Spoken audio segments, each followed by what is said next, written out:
Welcome to SF Commercial Property Conversations with Bruce Bean, where Bay Area investments meet expert insights. Get ready to unlock the strategies of commercial real estate success. So today we have Todd Stender with us. And Todd, it's great to have you. You have gone through the Wells Fargo to the Irvine Company, and now you're working in the triple net investment and funding world. So great to have you. I just love to have a little history of how you got through all that. Of course. Great to be with you, Bruce. I probably go back a little further. I would say I was very fortunate to go through sales training at ADP, then Coca-Cola, and that really paved the way for, I'd say, communication skills, stick-to-itiveness, rejection, putting myself out there, and making and building quotas. That was important to me. So I essentially did those two jobs during my 20s. Wow. And then went back to get my MBA because I really lacked, I had the skill set now of sales and communications, but I really lacked a lot of the accounting, finance, economics, management. So going back and getting my MBA full-time at Pepperdine was another one that really, it was a moment in my life that really moved the needle for me. So building blocks along the way paved me an opportunity to now get into the likes of a Wells Fargo Securities. So then you worked there, you did an analysis for Wells Fargo. Yeah. So my goal coming out of Pepperdine was to get to Wall Street. Oh. I didn't know what that meant. I didn't know, is it a broker? Are you an investment banker? But along the way, I found this really cool opportunity called equity research. And that was now covering stocks. That's what I cared about, was the stock market. So not necessarily a sales role, being a stock broker. You weren't a trader, but you were putting a little more thought into projecting earnings for companies. And so a unique opportunity came across at Kroll Weeden in LA. They're no longer around. They were acquired by D.A. Davidson. But what it did was give me a foundation for now researching companies, having access and talking to management teams, and now communicating those stock ideas, whether buy, sell, or hold, to our sales force. And that now started those wheels turning in equity research, which eventually got me into covering bank stocks, insurance stocks, and then real estate stocks, or REITs. And that's when I really recognized, you as a doctor, you can be a general practitioner or you can be a specialist. And the amount of money and career potential gets meaningful if you can be a specialist. And so that's why I just picked, of all the industries I was covering, I picked real estate. Mm-hmm. And that got me into Wells Fargo Securities, covering REITs. And so I became, an analyst to associate and then senior analyst covering apartment REITs, self-storage REITs, healthcare REITs, and then triple net or net lease REITs. And so that really was a great foundation for me and my analysis in the stock market. So daily liquidity for real estate companies, but also at the same time, understanding the economics of real estate. And that was a fabulous foundation for the other companies you mentioned that I eventually went to. And then you decided to try it yourself. Yeah, I watched everyone else doing it except me. Watched the REITs raise capital, so raising debt and equity, and buying properties and scooping up properties because they had this dynamite cost of capital advantage versus private companies. So they just buy, accumulating all these fabulous portfolios of self-storage apartments and net lease. And then I get to know the management teams. And then over time, if there was any private company that came to Wells Fargo looking for a listing on the New York Stock Exchange, I got to work on the IPOs. So I did the due diligence for all of those private companies coming public. It was an unbelievable learning opportunity. And I did that for many years. But as you can see, I'm doing that advisory work and not actually buying properties or raising capital. So it was important to me to bridge that gap. If I knew in my career I was going to get to a place where I could have a portfolio someday, I had to start. And so when I left Wells Fargo, I syndicated one commercial real estate deal with friends and family. I did all the paperwork. I worked with a securities lawyer. And sure enough, we bought a property, which we own today. And it's a triple net lease. And that just means you have a tenant under a really long-term lease, and they do everything. One, they pay you rent, of course, but they also cover all the utilities, taxes, and they manage the place. So very, very passive for my investors. So that got me started, and it was a risk tolerance that I didn't necessarily have as an analyst, but it was really required for the next step. And at least I knew that. Yeah. And then you stepped in and got a job at the Irvine Company. Fantastic, fantastic company. Largest landlord of apartments and office in California. Definitely top 5 privately owned companies in the US. And it's owned by one guy, Donald Bren. He owns 93,000 acres of Orange County, California. From Newport Beach, so the ocean to the mountains. Lots of retail, like Fashion Island, for example. So lots of retail, and then also up into Silicon Valley. So really superb operation. The people are tremendous. It's got a really, really fabulous culture. So that was another step in my career that was really meaningful. Very, very fortunate to have worked there. So then you decided to go out on your own. What happened next? So next up was joining a team that was an in-place team but building. And so I joined L&L Capital last summer. So L&L stands for Less Stay Net Lease. So back to my wheelhouse of net lease as a covering analyst. But Less Stay is our sponsor. And Less Stay started out as a family office in Miami. They then raised external capital. So they predominantly do private equity, they do venture capital, and then their third vertical is net lease. And that is where, I joined a team of less than 10. And so we raise investor money from institutions and invest it into predominantly credit. And that credit is making loans to triple net lease developers. So the folks that build Chick-fil-A's, Popeyes, Starbucks, Burger King's. So single tenant, standalone retail could be car washes. It could be urgent cares. But again, it's that retail, typically on Main and Main, short duration loans, where developers are preferred developers and have contracts with the Starbucks of the world to build, say, 9 to 12 of these a year. Oh, wow. And so that's the credit side. And we're also looking to now invest in triple net leases on the equity side. So I'm curious, how did you find L&L? I was very, you call it luck or you call it good networking. I report to Joe Yu, our CEO, and Joe worked for Equity Capital Management, which was a private company trying to go public back in 2010. So it was one of those IPO candidates that I did the due diligence on a long time ago. They never went public. A large REIT came in, Realty Income, and bought them out before they went public. Oh, wow. They then emerged as another company, and for all the next 15 years, I just stayed in front of them. They were kind enough to come to Wells Fargo conferences as a private company. Investors love to hear, of course, about public companies, but also tell me about private companies. So they came, and I just stayed in touch with these guys, and they're just super guys, really talented.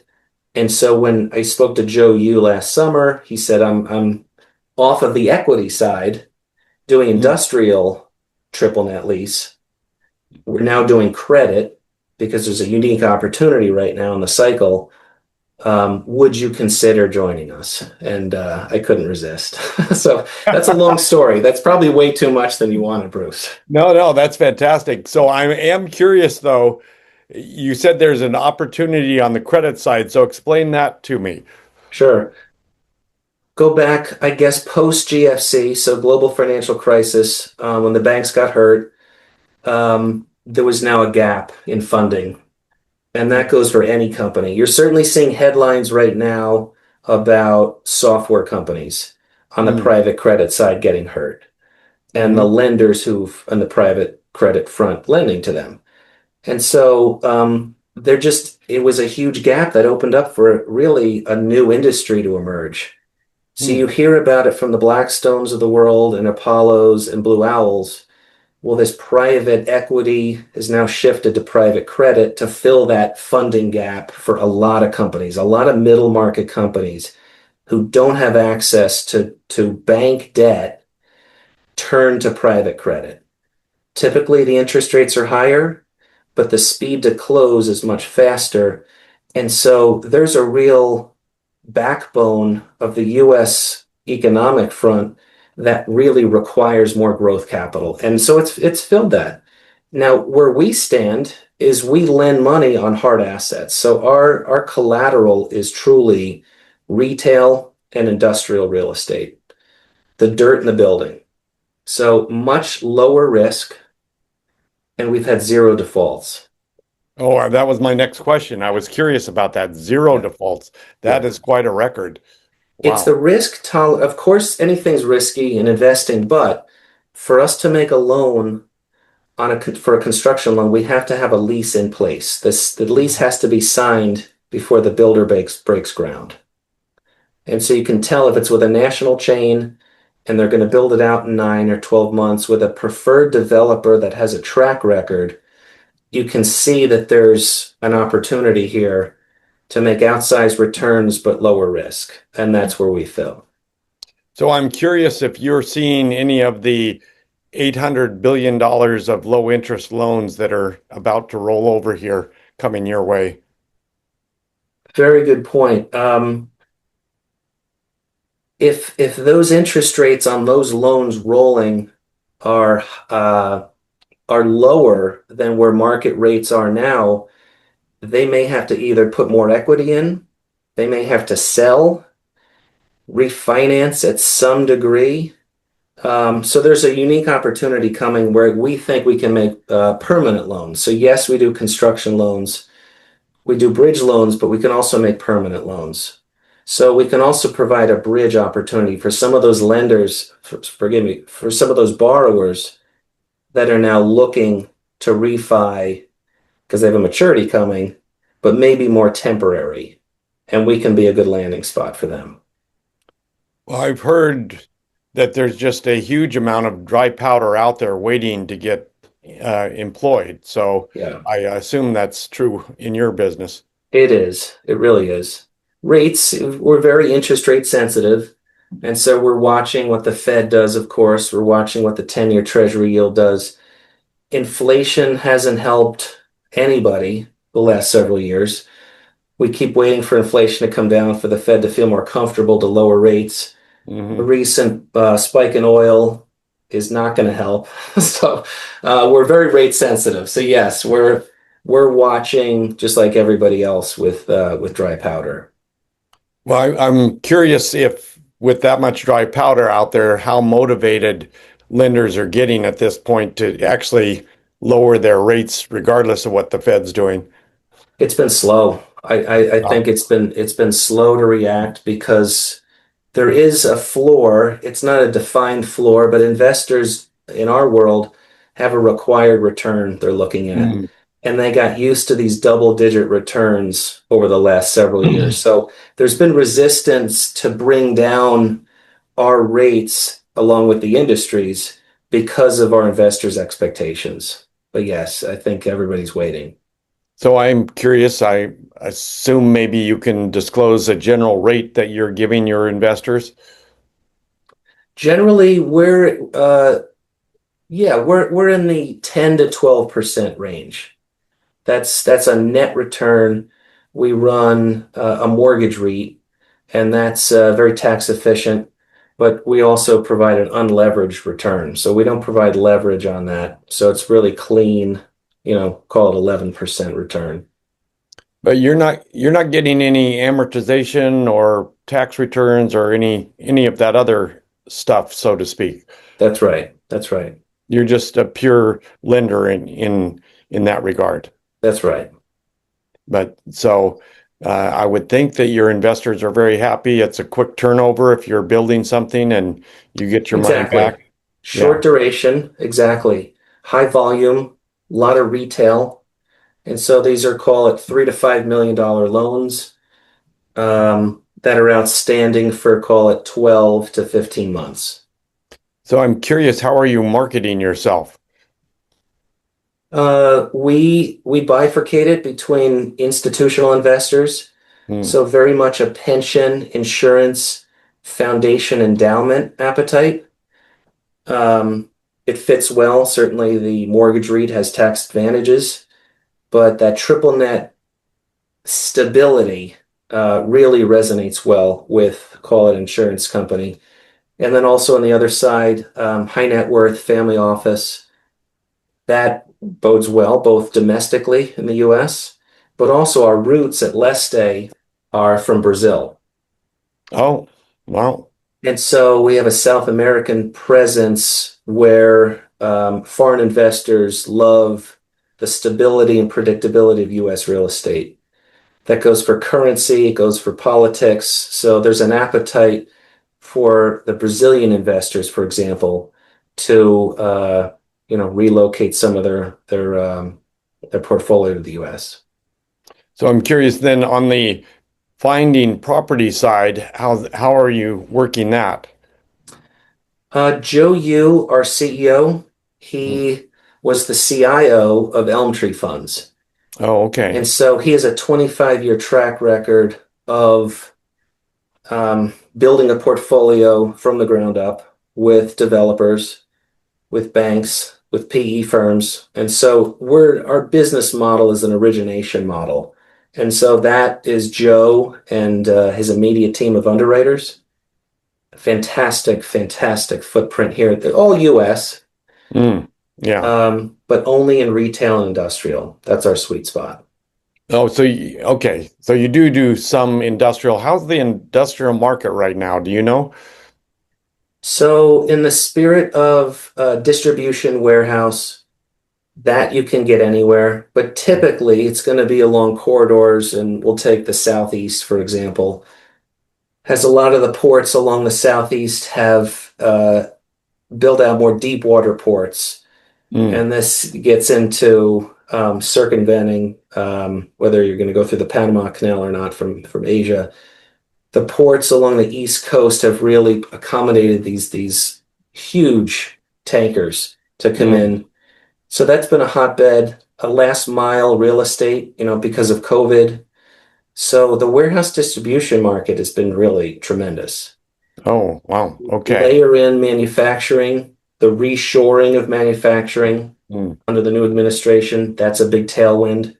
So you're seeing even one domestic companies, but two foreign companies manufacturing their goods here in the US. So there's a lot at play, and they're predominantly single tenant build-to-suits. So you get a large multinational company that's looking for a certain property size. They'll hire a preferred developer to build it, and that builder typically taps construction loans, and that's where we come in. So that is, maybe I'm not listening to the right news channels, but I guess that information isn't trickling down to me that the manufacturing is coming back to the U.S. It's slow. I think the noise of tariffs Hmm. for so long and the maybe the volatility around that subject and the uncertainty that comes from it may have delayed some decisions, but we're starting to see it on the early stages because we deal directly with developers. So we're seeing more of those projects emerge. Yeah, you're kind of at the cutting edge, so to speak. Yeah. So given that, what's your crystal ball look like right now? Very much, I would say to your earlier point about a lot of commercial real estate loans maturing Mm, this year and really through 2028. It's going to create transactions. So back to they're going to have to refi out of that debt. They're going to have to sell their asset. That's just one element. mm, The backlog and the dry powder you referenced, we look at the private equity space to see that these portfolio owned companies that are getting a little long in the tooth, they mm, probably had a 5-year time horizon. They're looking for an exit. There may be real estate attached to that. There could be a sale leaseback opportunity there, um, but also where pricing is. And as cap rates, so in our world of commercial real estate, as cap rates have risen the last couple years, they're starting to flatten out. And mm. so that stability, along with interest rates coming down, just suggests that there's a unique time to now purchase real estate. And so that's just something we're looking at as well. Yes, we make loans. We're not going to get away from that. But the opportunity to potentially now go buy properties as well is looking pretty interesting.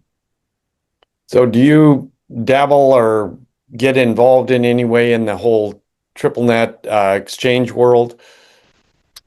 So in the 1031 market, that is appealing to us in the sense that when we make a construction loan, we like to see a line of sight or a light at the end of the tunnel where the developer can either refi us out or the ability in a good market to sell that property once it's built and the tenants move in, they sell the building and they pay us back. So we always want our money back as a lender.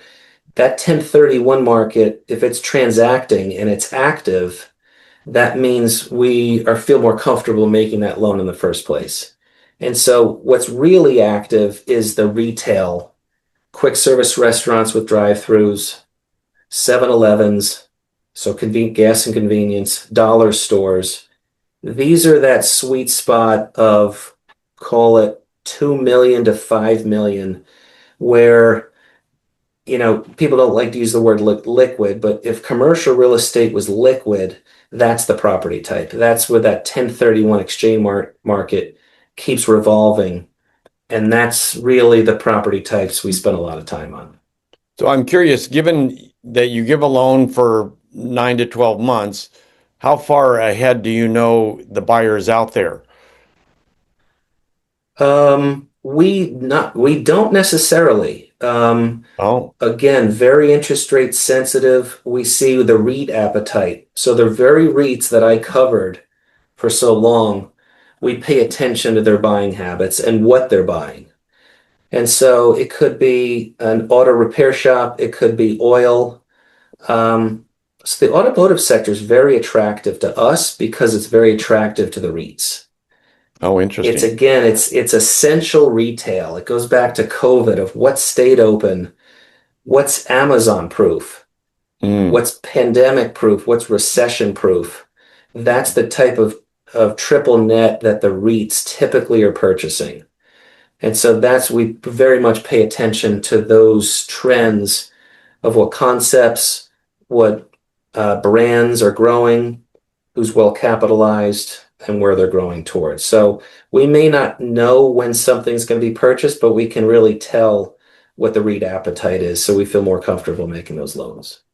Yeah, so it sounds like you don't really sell till the end of your loan. That's right. The developer will be the seller. That's right. And Yeah. then we get our money back. But yes, very, very much attuned to those trends. Yeah, so the developer may have somebody in their pocket, but you don't Yes, really know what's happening on that side of the equation. exactly. Yeah. Exactly. Well, this is very intriguing. I think we're going to have to talk again in 3 to 6 months to All see right, good. what's happening in the world at that particular point. Good. But this has been fantastic. Todd, where can people get a hold of you? At Leste, specifically at the L&L Capital Group. So my email is probably best place, Todd, so Todd dot Stender Stender, at leste, leste.com. That's fantastic. Well, I look forward to talking to you again in the near future. I'm sure we're going to be chatting regardless in between. I So hope so. Thanks, great to Bruce. have you. That's a wrap on today's journey through the SF commercial real estate scene. Ready to share your story? Visit sfcommercialconversations.com/guest. Your insights could lead the next conversation.